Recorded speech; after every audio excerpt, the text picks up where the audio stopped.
Since the last year, an Atakshark mouse has been getting quite the attention in the $40 price segment with its flagship feature and also with a dock. This is Atakshark X6, a budget banger with all the specs you will need in this price. So let's have a look today how this mouse performs in the middle of 2024.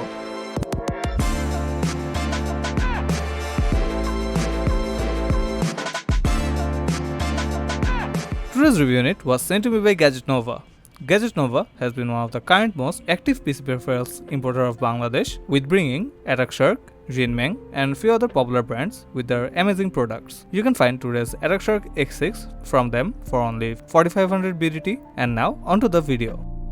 Let us start our today's video with a quick unboxing of this mouse. The box this mouse comes in is a pretty simple but a hefty one, and opening this box, at first we get the main attraction of this mouse, which is a dock, and more about it later. Then we get a white braided Type-C to A cable, which I am really fan of, and after that we get a user manual, and lastly we get some extra grip tapes and fits for this mouse. And that's about it for the box contents. And finally we get to unwrap our beautiful yet a small mouse. And that's all to the unboxing. Now let's talk about the shape of this mouse. As per the specs, this mouse is right around 118 by 62 by 37 mm in dimension, but in my measurement it was around 118 by 59 by 37 mm, and the results were more or less the same. Now the measurement. The measurement of this mouse might be a good dimension for someone with a small to medium hand, but there's a catch to it. The mouse is almost identical to the shape of Pulsar X2, which I am demonstrating later, and this introduces a unique factor to this mouse. The front half of this mouse is quite lower than a regular mouse, and here you can see how the curve went down, and also as per the specs, you can also see the hump of this mouse is a lot lower than a typical mouse. But still, this mouse sits nicely within my palm, which I am honestly surprised about, and the curve of the back hump is also one of the better ones for the slow inclination towards the bottom. The inclined back is decent for the palm to sit on easily, and if we go into L shape, let me compare this mouse other two popular mouse. One is Pulsar X2, from which this mouse is inspired of, and another one is Vision R1, since this is the closest price competitor of this mouse. Here we can see X5 falls shorter than all of the three mice in terms of length, but it's a bit wider. And finally about the hump, which is quite lower among the three, but there is a catch about this. As I mentioned before, you can see the mouse having a lower front half among the three, which sets this X6 apart from the other two mouse. But how does this mouse feel then?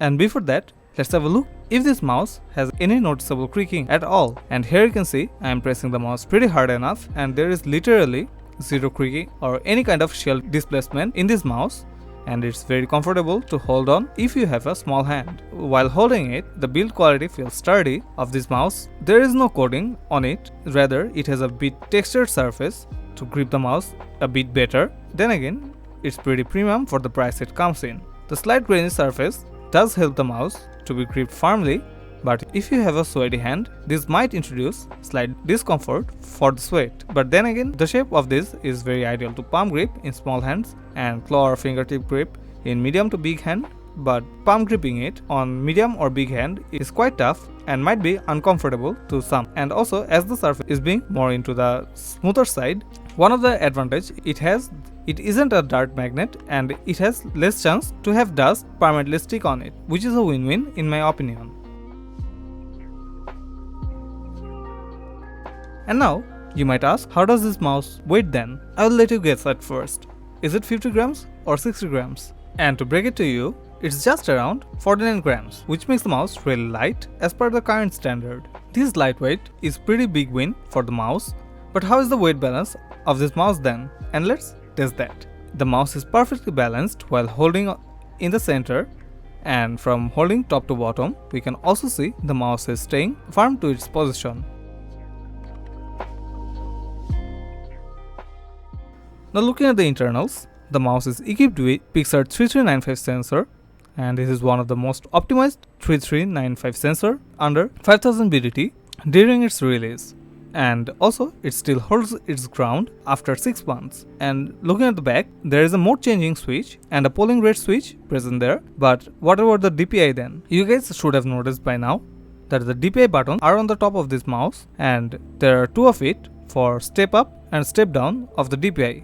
And this is my favorite DPI button layout, since this gives you the freedom to change DPI on the fly without pressing the button multiple times with having multiple profiles. But while looking at the back, you guys must have noticed that the back has a weird stripe design with a U-shaped cutout, and this is for the dock and 2 docking pins, which is a clear indication that the dock is gonna slide into this cutout and charge the mouse. And speaking about the dock of this mouse has a weird vibe to it overall.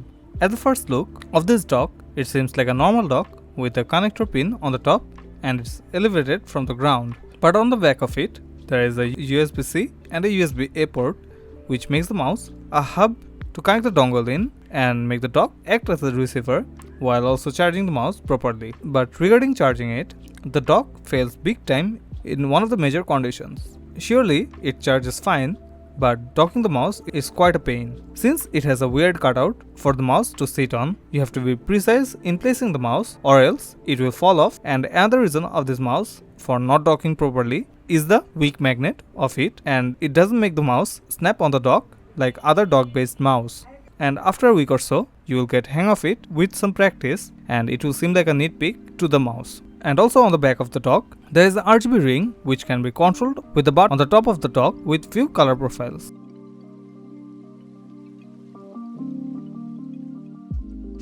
Now about the switches.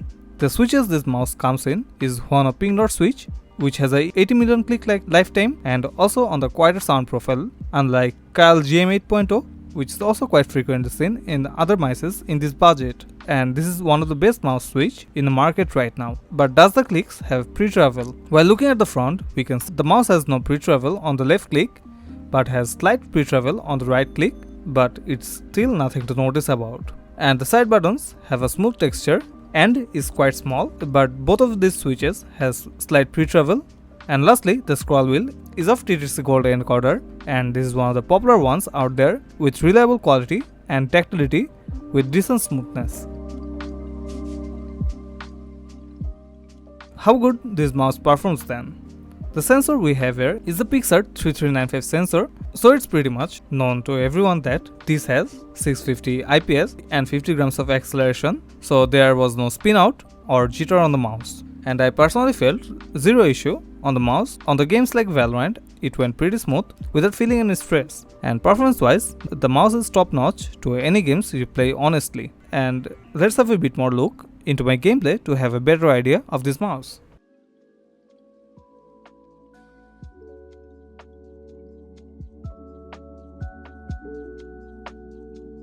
And now lastly about the verdict.